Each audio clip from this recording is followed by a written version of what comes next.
জানেন কোরবানির প্রকৃত ইতিহাস কি? কেনই বা আমরা পশু জবাই করি? আজকের ভিডিওতে আমরা সেই ইতিহাসই জানব। কিন্তু সবচাইতে বড় প্রশ্ন, আল্লাহর হুকুমে হযরত ইব্রাহিম আলাইহিস সালাম যখন তার প্রিয় সন্তানকে কোরবানি করতে গেলেন, তখন সেই ছুরির নিচে ঠিক কী ঘটেছিল?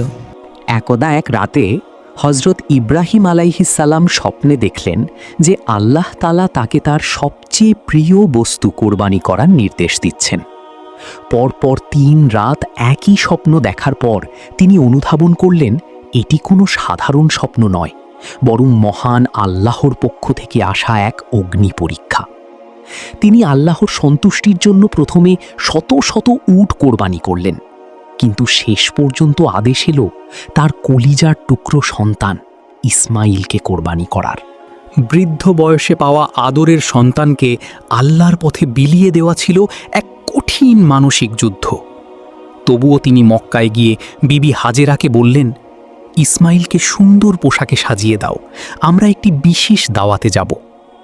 পিতা ও পুত্র যখন মিনা প্রান্তরের দিকে এগোচ্ছিলেন, তখন শয়তান বারবার মানুষের বেশ ধরে তাদের বাধা দিতে চাইল। সে বিবি হাজেরা এবং বালক ইসমাইলকে বলতে লাগল, তোমার পিতা তোমাকে জবাই করতে নিয়ে যাচ্ছে। কিন্তু ঈমানে বলিয়ান ইসমাইল ও তার মাতা শয়তানকে পাথর ছুঁড়ে বিতাড়িত করলেন। এক পর্যায়ে হজরত ইব্রাহিম আলাইহিসসালাম তার পুত্রকে সমস্ত বিষয়টি খুলে বললেন এবং তার অভিমত জানতে চাইলেন। এক মুহূর্তও দ্বিধা না করে কিশোর ইসমাইল জবাব দিলেন, হে আমার প্রিয় আব্বাজান, আপনি তাই করুন যার নির্দেশ আপনাকে দেওয়া হয়েছে। ইনশাআল্লাহ আপনি আমাকে ধৈর্যশীলদের অন্তর্ভুক্ত পাবেন।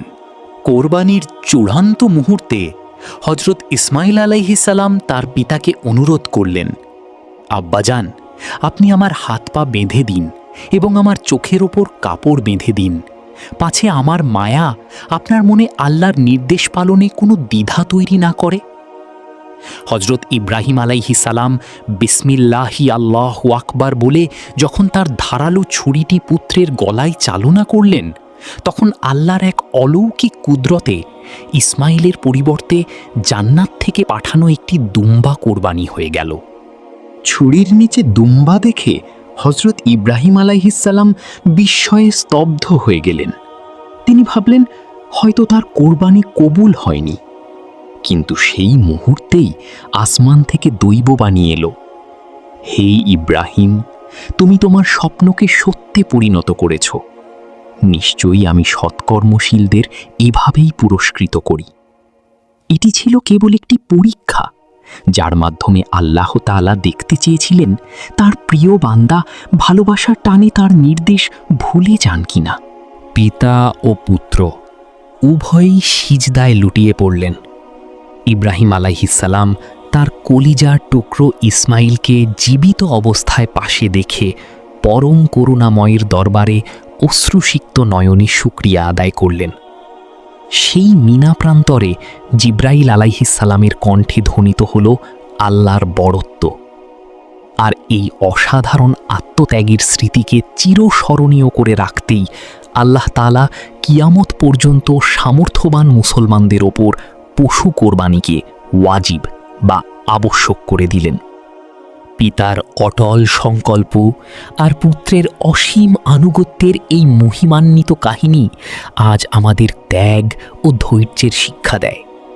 জিলহজ মাসের 10 তারিখে পশু জবাই করা কেবল একটি আনুষ্ঠানিকতা নয়, বরং এটি হলো নিজের মনের পশুত্বকে বিসর্জন দিয়ে মহান আল্লাহর প্রতি নিঃশর্ত আত্মসমর্পণের এক উজ্জ্বল দৃষ্টান্ত। যে ত্যাগ একদা মিনার ময়দানকে ধন্য করেছিল, তা আজও মুসলিম উম্মার হৃদয়ে ঈমানের আলো জ্বালিয়ে রাখে। আসসালামু আলাইকুম। এই ত্যাগের মহিমা সবার মাঝে ছড়িয়ে দিতে ভিডিওটিতে লাইক করুন এবং চ্যানেলটি সাবস্ক্রাইব করে পাশে থাকুন। আর এই বছরে আপনারা কে কী কোরবানি দিচ্ছেন তা অবশ্যই কমেন্টে লিখবেন। আল্লাহ সবার কোরবানি কবুল করুন।